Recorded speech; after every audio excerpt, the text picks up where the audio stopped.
I want to speak to you over the next few weeks about a process of healing for those who have suffered traumatic events in their lives. What I'm going to share with you is something that I personally have experienced in my own life. For many, many years, I resisted the need to deal with the bitterness and resentment that was the response to something that happened in my life, which I will probably tell you about as the sessions go on. Let me say this.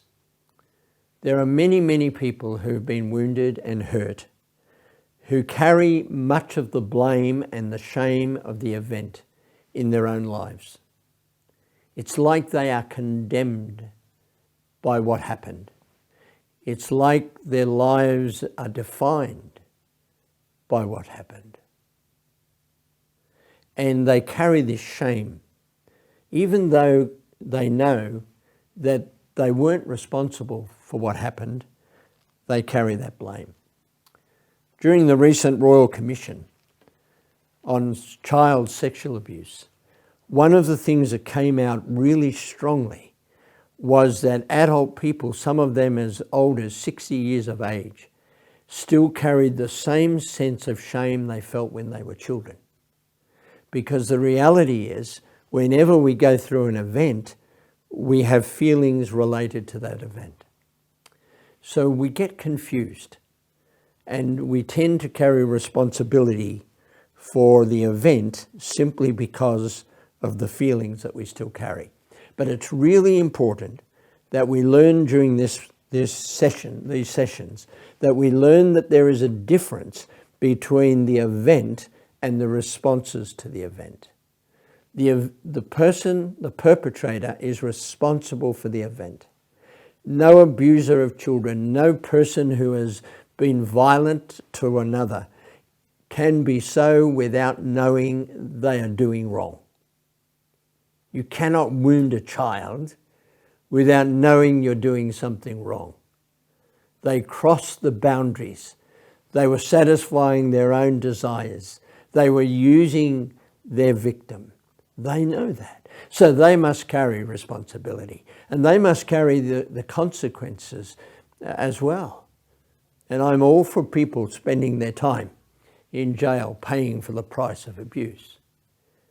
But the tragedy is that there are more abused people out there carrying the blame and shame than there are abusers, because abusers just excuse their behaviour. But a child finds it difficult to excuse what happened. So what happens to those feelings? Well, the fact is that we bury those feelings inside of us, and they begin to impact our lives. They begin to change our behaviours. As I said, they define almost who we are. And so a person may become withdrawn, or they may become aggressive, or they may become bitter and resentful, or they might become people who themselves hurt others physically because of the violence that comes out of these internalized emotions.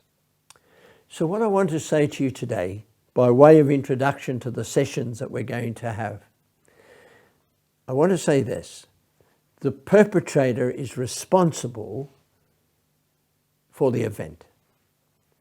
But you, I, the victim, are responsible for our responses to the event. Now that sounds like bad news. Sounds maybe like I'm saying that somehow we are to blame. But I'm not saying that. It's good news. It means that while I can't change the event, I can change my response to the event. And these sessions are about a process that will bring us to a place where we can resolve that once and for all. It's like we're in prison and we've got the key, but we don't realise we've got the key. And we're waiting for someone else to come along and set us free. But we do have that key, and it's called forgiveness. And over the next 4 weeks, we're going to unpack what that really means. But in the meantime, I want to give you encouragement and hope. You can deal with the pain. There are ways in which that pain can be resolved. Nobody else can do it other than you and the gift that God has given to you, the gift of forgiveness.